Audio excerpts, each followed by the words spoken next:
இதுவரை வெளியில் வராத திடுக்கிடும் ஆதாரங்களோடு இந்த வீடியோவை நான் உங்களோடு சந்திக்கிறேன். இந்த வீடியோ அப்படிங்கிறது ரொம்ப முக்கியமானது ஒரு வீடியோ.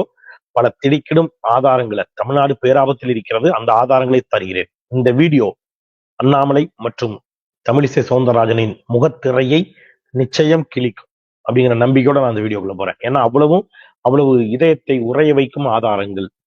ரைட்.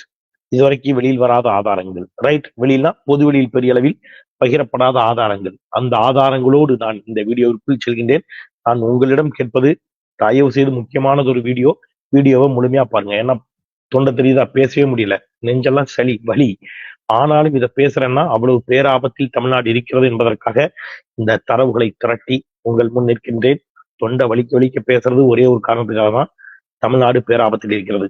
எனவே தயவு செய்து இந்த வீடியோவை முழுமையாக பாருங்கள், எல்லோருக்கும் பரப்புங்கள், அதிகமாக பகிருங்கள் என்று சொல்லி, அனைவருக்கும் வணக்கம். இது தமிழ் கேள்வி. மீண்டும் உங்களை சந்திப்பதில் மிக்க மகிழ்ச்சி. நான் செந்தில் வேல் வீச்சு. தமிழ் கேள்வியை மறக்காம சப்ஸ்கிரைப் செய்தும் பாருங்கள் என்று கேட்டுக்கிட்டு இன்னைக்கு வீடியோக்குள்ள போலாம். இன்னைக்கு தமிழ்நாட்டுல மிக முக்கிய பிரச்சனையா போயிட்டு இருக்கிறது ஒண்ணு என்ன அப்படின்னு கேட்டீங்கன்னா, இந்த மும்மொழி கொள்கை, தேசிய கல்விக் கொள்கை. அடப்போங்க சார், நான் வேற ஏதாவது வேலை பார்க்க வெயிட் பண்ணுங்க. அதுக்குள்ள பல பேராபத்து இருக்கு. உங்க பிள்ளைங்க எல்லாத்தையும் எடுத்துக்க. 155 பக்கம் ஆபத்து அதுக்குள்ள ஒளிஞ்சிருக்குது. உங்க பிள்ளைங்க, என் பிள்ளைங்க, எல்லாம் நம்ம வீட்டு பிள்ளைங்க தலையில ஜேசிபி வச்சு மண்ணை வாரி கொட்டிட்டான் பிஜேபிக்காரன். அதைத்தான் பேச போறேன். கொஞ்சம் பொறுமையா கேளுங்க, புரியும். ரொம்ப முக்கியமானது ஒரு வீடியோ. இந்த புதிய கல்விக் கொள்கையை ஏன் தமிழ்நாடு கடுமையாக எதிர்க்கிறது? தமிழ்நாடு முழுக்க கண்டன பொதுக்கூட்டம். இன்னைக்கு கூட நான் தஞ்சாவூர் பொதுக்கூட்டத்துக்காக இங்க தஞ்சாவூர் போயிருக்கேன். திருவையாறுல பொதுக்கூட்டம். இப்ப தஞ்சாவூர்ல இருந்து பேசிக்கிட்டு இருக்கேன். ஏன் இவ்வளவு தூரம் இதை எதிர்க்க வேண்டும் அப்படின்னு கேட்டா, அதில் இருக்கக்கூடிய 155 பக்கம் அவன் என்ன செய்ய போறாங்கிறத படிச்சு பார்த்தா தலையை சுத்திடுச்சு. ஆமா, ஹிந்திய திணிக்க போறான்னு எல்லாரும் சொல்லி கொண்டிருந்தார்கள். நான் சொன்னேன், ஹிந்தி திணிப்பல்ல, ஹிந்தியின் வழியாக சமஸ்கிருத திணிப்புன்னு தமிழ் கல்வியில தொடர்ந்து பேசிட்டு வர்றேன். உங்களுக்கு தெரியும் உண்மையிலே என்ன நடக்குது தெரியுமா? ஹிந்தியை வழியாக சமஸ்கிருதத்தை திணித்து நம்முடைய தாய் மொழி தமிழை அழித்து நம்ம எல்லாரையும் பழையபடி நம்ம பாட்டம் பூட்டம் தொழிலுக்கே திரும்பி போக வைப்பதற்கு விலாவரியா வெளிப்படையாக எழுதி வச்சிட்டான் பிஜேபி. யாரும் மறுக்க முடியாது. முடிஞ்சான சேலஞ்ச் பண்றேன். நான் அரசோட வெப்சைட்ல இருந்து 155 பக்கத்தையும் பதிவிறக்கம் செய்து இப்ப வாசிக்கப்படுறேன். ஒன்றிய அரசு வெப்சைட், மாநில அரசு இல்ல, தமிழ்லயே இருக்குது. நான் ஒண்ணு வாசிக்கிறேன். மொத்தம் 155 பக்கம். சமஸ்கிருதத்துக்கு எவ்வளவு தூரம் என்னெல்லாம் வேலை பண்ணிருக்கான்னு நீங்க பாருங்க. 129வது பக்கம், 22.15. சமஸ்கிருதம் அதன் கலைப்பாங்குகள் மற்றும் பாடங்கள் ஊடே பரந்துபட்ட தனிச்சிறப்பான பங்களிப்புகள், இலக்கியம், அதன் பண்பாட்டு தனிச்சிறப்பு, அறிவியல் இயல்பு காரணமாக சமஸ்கிருத பாடசாலைகள் மற்றும் பல்கலைக்கழகங்கள் என ஒற்றை நீரோட்ட வரையறைக்குள்ளிருப்பதை விட வெறும் சமஸ்கிருதம் அந்த மாதிரி இல்லாம பறந்துபட்டு சமஸ்கிருதம் மும்மொழி வாய்ப்பாட்டு மொழி தெரி உரிமைகளில் ஒன்றாக பள்ளிகளிலும் உயர்கல்வியிலும் ஆற்றல் மிகு முன்னளிப்புகளுடன் முதன்மை நீரோட்டமாக இருக்கும். அதான் முக்கியம். புரியுதா உங்களுக்கு? தொண்டை வலிக்கு உண்மையிலே. ஆனாலும் ஏன் இதை அப்படி பதறி போய் பேசுறேன்னா, அவன் என்ன சொல்றான், சமஸ்கிருதத்தை 3 லாங்குவேஜ் கத்துக்கணும்னு சொல்றான்ல, அந்த 3ல சமஸ்கிருதத்தை கொண்டு வந்து, சமஸ்கிருதமும் ஒன்னா இருக்கும்னு சொல்லல. சமஸ்கிருதத்தை என்ன சொல்றான்? சமஸ்கிருதம் ஆற்றல் மிகு முன்னளிப்புகளுடன். முன்னளிப்புன்னா என்ன? எவ்வளவு தூரம் ஃபண்ட் கொடுக்க முடியுமோ கொடுப்பான். அதை ப்ரமோட் பண்றதுக்கு என்னெல்லாம் செய்யணுமோ செய்வான். சமஸ்கிருதம் படித்தவர்களுக்கு ஏதேனும் அரசு வேலைகளில் சலுகை சொல்லலாம், என்ன வேணாலும் சொல்லலாம். அதுக்கு வந்து என்னென்ன சலுகை எல்லாம் கொடுக்க முடியுமோ கொடுத்து முதன்மை நீரோட்டமாக எது இருக்கும்? சமஸ்கிருதம் இருக்கும். அப்ப தமிழ் எங்கடா இருக்கும்? நேத்தே வந்து நாடாளுமன்றத்துல ஒரு பாஜக எம்பி பேசுற, தமிழை விட சமஸ்கிருதம் தொன்மையான மொழி என்று பேசுகிறார். கேட்டுட்டு தமிழ்நாட்டுல திமுக காரனுக்கு மட்டும்தான் கோவம் வரணுமா? நாங்க தான் தமிழை காப்பாற்ற வந்தோன்னு இந்த நாம் தமிழர்ல ஒரு கூட்டம் சுத்திக்கிட்டு இருக்கு. பிஜேபின்னா வாயை குத்திட்டு ஓடிடுவானுங்க. ஒரு பேச மாட்டான். பிஜேபிக்கு எதிராக அந்த மும்மொழி கொள்கையை எதிர்த்து கண்டித்து சமஸ்கிருதம் தான் தொன்மையான மொழின்னு பாஜக பேசியிருக்கேன். ஒரே ஒரு ஆர்ப்பாட்டம் பண்ணுங்கடா, சோத்துல உப்பு போட்டுதுன்னா நீங்கெல்லாம். நாம் தமிழரை பார்த்து கேட்கிறேன், என்ன அட்டூழியம்! பாஜக இவ்வளவு அட்டூழியம் நடந்துட்டு இருக்கு. நம்ம நண்பர் விஜய் அவர்கள் இந்த மும்மொழி கொள்கையை எதிர்த்தோ பாஜகவை எதிர்த்தோ ஒரு கண்டன ஆர்ப்பாட்டம் கூட அறிவிக்க மாட்டாங்க. அவன் மும்மொழி கொள்கைங்கிற பேர்ல சமஸ்கிருதத்தை திணித்து தாய்மொழி தமிழை அழிக்க முயற்சிச்சுட்டு இருக்கான். எவ்வளவு பெரிய கொடூரம் பாருங்க. இப்போ அடுத்த ஆதாரத்தை காட்டுற பாருங்க. என்ன சொல்றான், வெறும் ஆற்றல் மிகு முன்னளிப்புகளுடன் முதன்மை நீரோட்டமாக இருக்கும் அப்படின்னு சொல்றதோட நிப்பாட்டல. அது தனித்த நிலையில் கற்பிக்கப்படாமல் கணிதம், வானியல், மெய்யியல், மொழியியல், நாடகவியல், யோகம் போன்ற பிற சமகால மற்றும் தொடர்புடைய பாடங்களுடன் இணைக்கப்பட்டு கற்பிக்கப்படுமா. இங்க வந்து முழுக்க எல்லாம் இனிமே வந்து உனக்கு மேக்ஸ், சயின்ஸ் எல்லாம் எதுல கொண்டு வருவேனா, சான்ஸ்கிரிட்ல கொண்டு வருவேன். கிட்டத்தட்ட குருகுல கல்வியை நோக்கி நகர்த்துகிறார்கள். குருகுல கல்வி, குருகுல கல்வினா என்ன? இவன் படிக்கணும், இவன் படிக்க கூடாது, அதை நோக்கி நகர்த்தலாம். சார் உடனே நீங்க ஒன்னா தமிழ்நாட்டில் எது ஒண்ணு சொல்லுவீங்க சார். நான் சொல்லல தம்பி, அதுல இருக்குது, அதையும் உனக்கு வாசிக்க போறேன். அதுல இருக்குது, அதையும் நான் வாசிக்க போறேன். அதுதான் ஆபத்து. நான் வாசிக்கிறேன். அதுக்கு முன்னாடி அவன் சமஸ்கிருதத்தை எங்கெல்லாம் முக்கியத்துவம் கொடுக்குறாங்கிறத நீங்க பாருங்க. இப்ப இது நான் உங்களுக்கு காட்டுறது 32வது பக்கம். மொத்தம் 155 பக்கம் அந்த வரைவறிக்கை. அதுல 32வது பக்கம். மும்மொழி வாய்ப்பாட்டில் சமஸ்கிருதம் ஒரு தெரி உரிமையாக தேர்வு செய்யக்கூடிய ஆப்ஷனாக மாணவர்களின் பொருட்டு முக்கிய வளப்படுத்தும் ஒரு தெரி உரிமையாக பள்ளி கல்வி மற்றும் உயர்கல்வியின் எல்லா நிலைகளிலும் வழங்கப்படும். சமஸ்கிருத அறிவு அமைப்பு முறையின் பயன்பாடும் குறிப்பாக, இதான் ரொம்ப முக்கியம் கவனிங்க, குறிப்பாக ஒலியியலும், சவுண்டு, சமஸ்கிருதத்தோட சவுண்டு, அந்த மந்திரங்களை உச்சரிக்கும் போது சவுண்டு வருது இல்லையா, உச்சரிப்பும் உள்ளடங்கிய ஆர்வமும் பட்டறிவும் சமகால தொடர்பும் கொண்டிருக்கக்கூடிய வழிகளில் கற்பிக்கப்படும். அதாவது என்ன சொல்றான்னா, சமஸ்கிருதம்ங்கிறது ஒரு மொழியே இல்லாத ஒரு சவுண்ட் அப்படின்னு இந்த ரங்கராஜ் இதுக்கு முன்னாடி ஒரு வாட்டி சொன்னா ஞாபகம் இருக்கு. சமஸ்கிருதம் ஒரு மொழி கூட கிடையாதுங்க, ஒரு சவுண்ட், அது ஒரு உச்சரிப்பு. ஏன்னா சமஸ்கிருத மந்திரங்கள் எல்லாம் பெருவாரியா எழுதி கூட வைக்க மாட்டாங்க. என்ன பண்ணுவாங்கன்னா, சொல்லி ஓதி ஓதி ஓதி ஓதி, என்ன நீங்க வேற யாரும் படிச்சிடக்கூடாது, அவங்க குடும்பத்துக்குள்ளேயே படிச்சுக்கணும்னு வச்சிருப்பாங்க. அப்ப அந்த சவுண்டுக்கு ஒரு வேல்யூ இருக்கலாம் சொல்லி வச்சிருக்கான், கதை விட்டுருக்கான். அதெல்லாம் இப்ப திருப்பி அந்த கதையெல்லாம் உண்மையாக்க ட்ரை பண்றான். அந்த சமஸ்கிருத ஒலி, அந்த சவுண்டுக்கு ஒரு வேல்யூ இருக்கு. அதெல்லாம் நீங்க வந்து என்ன செய்யணுமா, ஸ்கூல்ல படிச்சுக்கிடணும். ஸ்கூல்ல உங்களுக்கு பள்ளிக்கூடத்துல இதெல்லாம் நாங்க வந்து நினைச்சுவோம் சொல்லி கொடுப்போம். என்னடா சமஸ்கிருதத்துல படிக்கிறதுக்கு என்னடா இருக்குதுன்னு கேட்டா அடுத்தது சொல்றான், அந்த சவுண்ட் எல்லாம் நீங்க படிச்சுக்கலாம், அதோட என்னெல்லாம் படிக்கலாம்னு சொல்றான் பாருங்க. இது 36வது பக்கத்துல சொல்றான். சமஸ்கிருதத்துல என்னடா படிப்பீங்கன்னு கேட்டா, பஞ்சதந்திர கதைகள், ஜாதகம், உங்களுக்கு ஜாதகம் பாக்குறதுக்குலாம் நீங்க ஸ்கூல்லயே படிச்சுக்கலாம். ஏண்டா உலகம் ஆர்டிபிஷியல் இன்டெலிஜென்ஸ் எங்க போயிட்டான்டா, எங்க போயிட்டான், எங்க போயிடுச்சு உலகம். நாங்க தமிழ்நாட்டிலிருந்து எங்களுடைய இருமொழி கொள்கையின் மூலம் இஸ்ரோவுக்கு விஞ்ஞானிகளை தந்து கொண்டிருக்கிறோம். நீ என்ன சொல்ற, மும்மொழின்னு எங்க கிட்ட திணிச்சு எங்களை கொண்டு போய் ஜாதகம் பார்க்க வாங்குற. ஜாதகம், பஞ்சதந்திர கதைகள், இதோபதேசம். இதோபதேசம்னா என்னன்னா, இந்த பஞ்சதந்திர கதைகள் எல்லாம் தொகுத்து சமஸ்கிருதத்துல ஒரு நூலா வெளியிட்டிருக்கான். அதுக்கு பேர் இதோபதேசம்னு வச்சிருக்கான். இதோபதேசம் மற்றும் வேடிக்கை கட்டுக்கதைகள் ஆகியவற்றின் மூல கதைகளையும் இந்திய மரபிலிருந்து உயிர்ப்பூட்டும் கதைகளையும் உலக இலக்கியத்தின் மீது அவற்றின் செல்வாக்கையும் பற்றி படிக்கிற மற்றும் கற்கின்ற வாய்ப்பை குழந்தைகள் பெற்றிருப்பார்கள். அதாவது உலக இலக்கியத்துக்கு இந்த பஞ்சதந்திர கதைகள் தான் மூல காரணமா அமைஞ்சதுங்கிற மாதிரி ஒரு உருத்தை கொண்டு வர போறான். இப்போ எப்படின்னு உங்களுக்கு புரியலையா, இப்படி சொல்றேன். பிளாஸ்டிக் சர்ஜரி இந்தியாவில் தான் முதலில் தோன்றியதுன்னு அறிவியல் மருத்துவர்கள் மாநாட்டுல போய் யார் பேசினா, சயின்டிஸ்ட் மாநாட்டுல மோடி பேசினார். அதெல்லாம் அரண்டான். என்ன பிளாஸ்டிக் சர்ஜரிக்கு இந்தியா முன்னோடியா? எப்படிடா அப்படின்னா, பிள்ளையாரு, பிள்ளையார் யாரு, மனித உடம்பு, யானை தலை, இதான் பிளாஸ்டிக் சர்ஜரி அப்படின்னு அவர் பேசினாரு.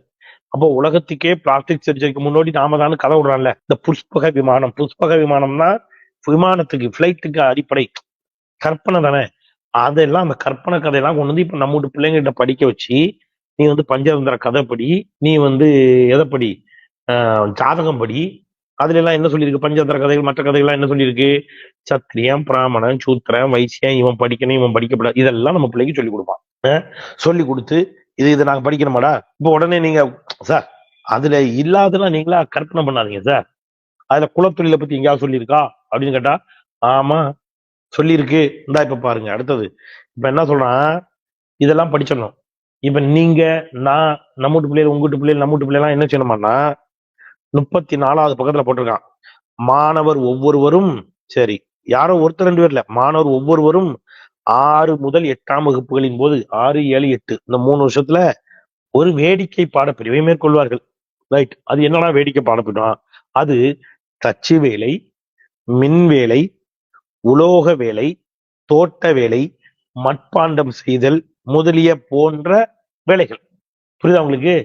தோட்ட வேலை, மண்பாண்டம் செய்யறது, செருப்பு தைக்கிறது, இந்த மாதிரி நீங்க வந்து என்னெல்லாம் இருக்கோ அதெல்லாம் செய்யணும். சரியா? ரைட். இதெல்லாம் வந்து நீங்க வந்து செய்யணும். இதுல எங்கடா சாதி வருதுங்கிறத பாருங்க. அதான் முக்கியம். இந்த குலத்தொழில்ங்கிறத எங்க சொல்றான் பாருங்க. மாநிலங்கள் மற்றும் உள்ளூர் சமூகங்களால், நல்லா கேட்டுங்கப்பா, மாநிலங்கள் மற்றும் உள்ளூர் சமூகங்களால் தீர்மானிக்கப்பட்டவாறும். உள்ளூர் சமூகங்களால் தீர்மானிக்கப்பட்டவாறுனா எது? அந்தந்த ஊர்ல அந்தந்த சமூகங்களுக்கு ஒரு வேலை வச்சிருப்பான். நீங்க வந்து செருப்பு தையி, நீ வந்து சவர தொழில் செய்யி, நீ வந்து பூக்கட்டு, நீ வந்து மரம் ஏறு, நீ வந்து தச்சு வேலை செய்யி அப்படின்னு இருக்குல்ல.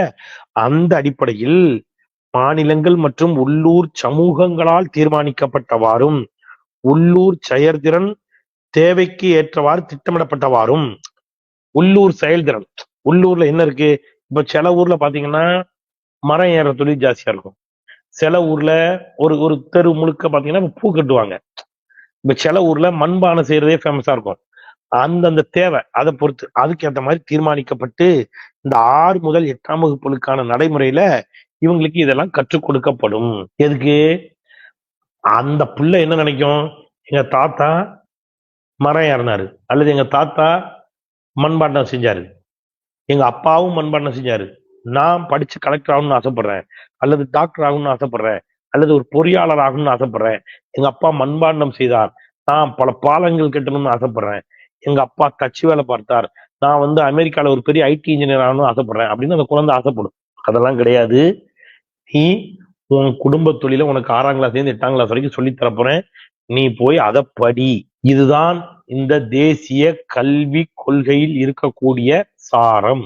இதான் இருக்கு. இதுல 155 பக்கத்துக்கு இதான் இருக்கு. முழுக்க சமஸ்கிருதம் சமஸ்கிருதம் சமஸ்கிருதம். அதை விட்டாச்சுன்னா குலத்தொழில். இதை நம்ம ஏத்துக்கணுமான்னு அறிவார்ந்த தமிழ் சமூகமே நீங்கள் சிந்திங்க. இதை கேட்டா நேற்று என்ன சொல்றாரு ஒன்றிய அமைச்சர் நாடாளுமன்றத்துல நம்மை பார்த்து? They are uncivilised. யாரு? தமிழர்கள் நாகரிகமற்றவர்கள். தே ஆர் அன்டெமோக்ராட்டிக் அப்படிங்கிறார். ஜனநாயகமற்றவர்கள், நாகரிகமற்றவர்கள். நாங்களாடா நாகரிகமற்றவர்கள்? நாங்களா? ஏய், 3500 ஆண்டுகளுக்கு முன்பாக, எப்போ இன்னைக்கு நேரத்தில் 3500 ஆண்டுகளுக்கு முன்பாக முறையாக வாய்க்கால் வெட்டி, வரப்பு வெட்டி, நீர் பாய்ச்சி, நெடுவயல் நிறைய கண்டு அறுவடை செய்து வேளாண்மை செய்து வாழ்ந்த வேளாண் சமூகம் என்பது நிரூபிக்கப்பட்டிருக்கு. சிவகலையிலிருந்து கிடைத்த ஒரு நெல்மணி, அந்த நெல்மணியினுடைய ஆயுட்காலம் கரிம பகுப்பாய்வு மூலம் அதை ஆய்வு செய்த போது நாங்கள் அந்த நெல்மணியினுடைய ஆயுள் எவ்வளவு தெரியுமா? 3500 ஆண்டுகள் பழமையானது. 3500 ஆண்டுகளுக்கு முன்பாகவே, கிறிஸ்து பிறப்பதற்கு முன்பாகவே தமிழன் இங்கே எப்படி வாழ்ந்திருக்கான்? வேளாண் சமூகமாக, நாகரிக சமூகமாக வாழ்ந்த எங்களை பார்த்து நாடோடிகளா வந்த கூட்டம், ஆடு மாடு மேய்ச்சிட்டு வந்த கூட்டம் எங்களை நாகரிகமற்றவர்கள்னு சொல்றீங்க. என்னடா எவ்வளவு கடுப்பா இருக்கும் எங்களுக்கு, எவ்வளவு கோபம் வரும். யார் நான் கீழடியை பார்த்த பிறகு உங்களால சொல்ல முடியுமா? ஆதிச்சநல்லூரை பார்த்த பிறகு உங்களால சொல்ல முடியுமா? இரும்பின் காலமும் தமிழ்நாட்டிலிருந்து தான் தொடங்கியது. இன்னைக்கு நிரூபிச்சிட்டோம். 4500 ஆண்டுகளுக்கு முன்பாக இரும்பை முதலில் கண்டுபிடித்தவனும், இரும்பின் பயன்பாட்டை கண்டுபிடித்தவனும் தமிழன் இன்றைக்கு நிரூபிக்கப்பட்டு விட்டது. சிந்து சமவெளி நாகரிகமும் எங்களுடையது, நிரூபிக்கப்பட்டு விட்டது. மக்கள் மத்தியில மத சண்டை எழுத்து, மதத்தின் அடிப்படையில் மக்களை பிளவுபடுத்தி, சாதியின் அடிப்படையில் மக்களை பிளவுபடுத்தி, வேறுபடுத்தி, எங்கள் தாய்மொழி தமிழை அழித்து, சமஸ்கிருத திணிப்பை உண்டாக்கி, திருப்பி மனு நீதியை கொண்டு வந்து நிப்பாட்டி அவன் குலத்தொழில செய்யலாம்னு நீங்க நினைக்கிறீங்க. அதுக்கு நாங்க விடுவோமா? அதுக்கு தமிழ்நாடு தாலை ஆட்டணுமா, மண்டை ஆட்டணுமா? நான் மனசாட்சியோட கேட்கிறேன். தமிழிசை விட்டுருங்க. நான் ஏன் தமிழிசை அண்ணாமலை முகத்துல இந்த வீடியோ கிளீன்னா அவங்கதான் சொன்னாங்க. என்ன சொன்னாங்க? அப்படி எதுவுமே கிடையாதுன்னாங்க. டாக்டர் தமிழிசை என்ன சொன்னாங்க? அப்படிலாம் கிடையவே கிடையாது. அண்ணாமலை என்ன சொன்னா? அப்படிலாம் கிடையவே கிடையாது. இந்த இருக்கிற ஆதாரம் என்னடா சொல்ல போறீங்க? சரி, இதை கூட விடுங்க. இந்த எடப்பாடி பழனிசாமிக்கு இந்த பிரச்சனைக்கு சம்பந்தமே கிடையாதா? தமிழுக்கு ஒரு பேராபத்து என்றால் எடப்பாடி பழனிசாமி வாய் திறக்க மாட்டாரா? எல்லாம் அமைதியா இருப்பீங்களா? எல்லாம் கூட்டணி பேச்சுவார்த்தை பிஸியா இருப்பீங்க. என்ன எப்படியாவது ஜெயிச்சு முதலமைச்சர் உட்காந்து, அது மட்டும்தான் வெறி. தமிழுக்கு ஒரு பேராபத்து, தமிழ்நாட்டுக்கு ஒரு பேராபத்து, அதை பத்தி கவலைப்பட மாட்டீங்கல்ல யாரும். கெடுங்கட்டு போங்க. அப்படிதானே? நடிகர் விஜய் சகோதரர் அவர் ஏதாவது இதுல ஒரே ஒரு ஆர்ப்பாட்டம் பண்ணுங்களேன் brother. It's wrong bro, it's wrong. நீங்க தானே சொல்றீங்க. என்ன வாட் ப்ரோ, இட்ஸ் ராங் ப்ரோவா? ஏன் ஒன்றிய அரசை எதிர்த்து போராட்டம் பண்ணா அமலாக்கத்துறை, வருமான வரித்துறை, சிபிஐ வரும்னு பயப்படுறீங்களா? வரட்டுமே, தமிழன் தானே. உங்களுக்கு அவன் அவன் கொடுத்த காசு தானே இன்னைக்கு இவ்வளவு வந்திருக்குது. அந்த தமிழனுக்காக, அந்த தமிழ்நாட்டிற்காக இதை கூட செய்ய மாட்டீங்களா? சீமாறு கேட்கவே வேண்டாம். சீமாறு ஒண்ணுத்துக்கும் ஆக மாட்டார். ஆயில தான் வந்துடும். இவங்க எல்லாம் சேர்ந்து தமிழ்நாட்டையும் தமிழையும் காப்பாற்ற போறாங்க. என்ன இவ்வளவு பெரிய பேராபத்துல தமிழ்நாட்டினுடைய கல்வி, தமிழ்நாட்டினுடைய இப்ப நாளைக்கு ஒருவேளை இவ்வளவு சண்டை போட்ட பிறகும் ஒருவேளை இது தமிழ்நாட்டின் தலையில் திணிக்கப்பட்டுருச்சுன்னு வைங்க, அன்னைக்கு வெக்கமே இல்லாம அப்பமும் பாஜக எவனும் கேட்க மாட்டான். தமிழ்நாட்டுல கூடிய திமுக மேலதான் பலி போடுவான். திமுக ஆட்சி காலத்துல வந்துச்சு, டேய் திமுக கத்துதுடா, கதறுதுடா, திருத்துருவா போய் கத்துறோம், போராட்டம் பண்றோம், வாங்கடா எல்லாரும் சேர்ந்து போராடுவோம்னா ஒரு நாய் வரல. ஆத்திரம் வருது. அதனாலதான் நான் சாரி வார்த்தை தப்பா விட்டு நினைக்காங்க, கோவம் வருது. நெஞ்சு பொறுக்குதிலே இந்த நிலைகட்ட மனிதரை நினைத்து விட்டால்னு எனக்கு தோணுது. அவ்வளவு வைத்தறிச்சல பேசிட்டு இருக்கேன்.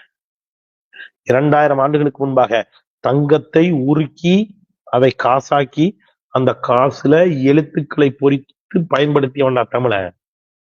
தேன்கனி கோட்டையில போய் பாரு, கோதை அப்படிங்கிற பேரோட தங்க நாணயங்கள் கிடைத்தன. 2000 ஆண்டுகள் பழமையானவை. யாருக்கிட்ட நீ கதை விடுற? செத்து போன ஒரு மொழியை தூக்கிட்டு வந்துட்டு நீ தமிழை விட தொன்மையானதும்பியா? நீ என்ன இருக்குது? இலக்கியம், இலக்கணம், இலக்கண நூல் இருக்குதா? சொல்லு. 10 பாட்டும் 8 தொகையும் இருக்குதாடாங்க? என்ன இருக்குது? என்ன வச்சிருக்கிறீங்க நீங்க? நற்றினை, நல்ல குறுந்தொகை, 500 ஒத்த 10 ஓங்கு பரிபாடல், கற்றறிந்தார் எத்தும் கலியோடு அகம் புறம் என்று இத்திரத்தை 8 தொகை என்று சொல்கிறோமே. நற்றினை இருக்கிறது, நல்ல குறுந்தொகை இருக்கிறது, 500 இருக்கிறது, அகநானூறு இருக்கிறது, புறநானூறு இருக்கிறது, 10 பாட்டு 8 தொகை, எத்தனை வச்சிருக்கிறோம்? உங்ககிட்ட என்ன இருக்குது? இவ்வளவு அறிவார்ந்த சமூகத்தை, உலகிற்கு இவ்வளவு கொடுத்த சமூகத்தை சுழன்றும் ஏற்பின்னது உலகம். உலகம் உருண்டை வடிவிலானதுங்கிறத அன்னைக்கே சொல்லிட்டு போயிட்டோம்டா. சுழன்றும் ஏற்பின்னது உலகம், அதனால் உழன்றும் உழவே தலைனா. அணுவை துளைத்து 7 கடலை புகுத்தினோம் தமிழ். அணு விஞ்ஞானத்தை பேசிட்டு போனோம்டா நாங்க. இடையில ஆரிய கூட்டம் எங்களை அடிமைப்படுத்தி படிக்கோடமாக்கி திருப்பி பெரியார், அயோத்திதாச பண்டிதர், அம்பேத்கர், ஐயா வைகுண்டர் என்று எத்தனையோ பேர் இன்னைக்கு எங்களை எல்லாரையும், பெருந்தலைவர் காமராஜர், எங்கள் ஐயா முத்தமிழஞ்சர் டாக்டர் கலைஞர் உள்ளிட்டவர்கள் எல்லாம் இன்றைக்கு இவ்வளவு தூரம் கொண்டு எங்களை நிப்பாட்டியிருக்காங்க. நீ திருப்பி பிடிச்சு பின்னாடி எடுத்துட்டு போ. என்ன விடமாட்டோம். தமிழ்நாட்டை ஒருபோதும் அதற்கு நாங்கள் அனுமதிக்க மாட்டோம்.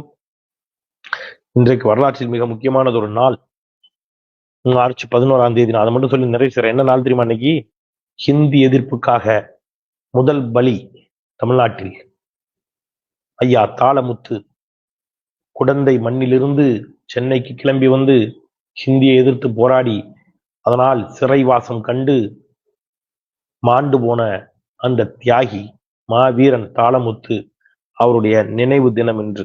தாளமுத்துக்கள் இறந்து போய்விட்டதாக பாஜக எண்ணிக்கொள்ள வேண்டாம். ஒவ்வொருவனும் தாளமுத்தாக, ஒவ்வொருவனும் நடராசனாக, ஒவ்வொருவனும் புரிஞ்சுக்கணும். தமிழ்நாட்டில் ஒவ்வொருத்தனும் அதே மாதிரி வருவான். அதனால கீழப்பழுவூர் சின்னசாமி இறந்து விட்டதாக நினைக்க கூடாது. ஒவ்வொருத்தரும் வருவோம். எங்கள் உயிரை கொடுத்தால்தான் தாய்மொழி தமிழை காப்பாற்ற முடியும் என்றால் அதற்கும் நாங்கள் தயாராக இருக்கிறோம் என்பதை சொல்லி, மீண்டும் ஒருவரை நேற்று தமிழ்நாட்டு எம்பிக்களை கொச்சப்படுத்திய அதர்மேந்திர பிரதானுக்கு என்னுடைய வன்மையான கண்டனங்களை சொல்லி ஒன்றுபட்டு நிற்போம். இந்த தருணத்தில் கட்சி அரசியலை தாண்டி இருக்கக்கூடிய கருத்து வேறுபாடுகளை தாண்டி தமிழ் காக்க, தமிழ்நாடு காக்க ஒன்றிணைந்து செயல்படுவோம் என்று சொல்லி மீண்டும் ஒரு முறை தமிழ் கீழே சப்ஸ்கிரைப் செய்து பாருங்கள் என்று கேட்டு விடைபெறுகின்றேன். குரலற்றவர்களின் குரலாய் நான் செந்தில். நன்றி.